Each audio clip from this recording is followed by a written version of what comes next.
আসসালামাইকুম। আমি পাবনা জেলা অনলাইন চাটমোহর ট্রান্সপোর্ট এজেন্সি থেকে আব্দুল আলিম বলছিলাম। তো আপনাদের সাথে তো অনেকক্ষণ সময় আমি এখানে কাটালাম। তো সেই সাথে তো আপনাদের কিছু মব সৃষ্টি হয়েছিল। মব সৃষ্টি হওয়ার কারণে ধরেন আমরা অনেকক্ষণ সময় এই জায়গায় আমরা একটু বিভ্রান্তির মধ্যে আর কি সবাই থাকি, তাই না?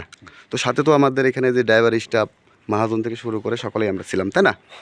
তো এখন এই যে আপনারা দুইটা গাভী এবং একটা বাচ্চা সহ এবং আপনাদের দুজন সহ আমাদের ড্রাইভার স্টাফ আপনাদের বাসায় আপনাদের উদ্দেশ্যে যাত্রা করাবো, ঠিক আছে? একে অপরের সহযোগিতায় ভালোবাসায় আপনারা আপনাদের বাসায় পৌঁছানোর পরে আমার ড্রাইভারদের হাতে 1000 টাকা পাওয়া যাবে আপনাদের কাছ থেকে, ঠিক আছে কি না ভাই? এটা আপনি ড্রাইভারের হাতে দেওয়ার পরে ড্রাইভাররা সুন্দর করে ওরাই আপনাদেরকে সহযোগিতা করে আপনার গাড়িগুলো ওরা নামাই দিবে। আপনাদের আর একটা কাজ আছে, এই যে দুইটা ছেলে কষ্ট করে যাচ্ছে, আপনি ঠকেন যেতেন আর যাই হন, আমার এই দুইটা সন্তানের কিন্তু মন খুশি করে কিন্তু বকশিসটা দিয়ে দেওয়া লাগবে। এটা কিন্তু বাধ্যতামূলক। আমরা কিন্তু এটা অধিকারী, আমরা শ্রমিক মানুষ চায় খাই, সিটারই বুঝি না ভাই। ভাই আমি সঠিক কথা বলছি। এ ভাই মিথ্যে কথা করেন না ভাই, শোনেন। আচ্ছা শোনেন ভাই, মাফ চাইন না ভাই, আমি মাফ করার কেউ না। হয়েছে কাকা, কাকা দাঁড়ান, থামেন।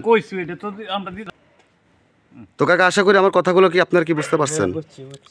বকশিসটা আপনারা দিতেও পারেন, এটা আপনাদের বিবেকের পর। রাস্তায় আমার ছেলেদেরকে যাই হোক নুন ভাত ডাল ভাত আপনারা এটা খাওয়ানোর দায়িত্ব আপনাদের, এটা খাওয়াতেই হবে। তো ঠিক আছে, আপনাদেরকে আপনাদের বাসার উদ্দেশ্যে আমি পাঠিয়ে দিচ্ছি এবং ওনাদেরকে আবার রিটার্ন পাঠানোর সময় কিন্তু আবার আমাকে ফোন দিতে হবে, কিন্তু নাহলে কিন্তু আমি প্রশাসনকে ফোন দিয়ে কিন্তু আমি কথা বলবো। কিন্তু যত রাত হোক আমাকে ফোন দিবেন আপনারা। ওই যে নাম্বার দিয়ে দিচ্ছি না, ফোন দিয়ে জানিয়ে দেবেন, ঠিক আছে?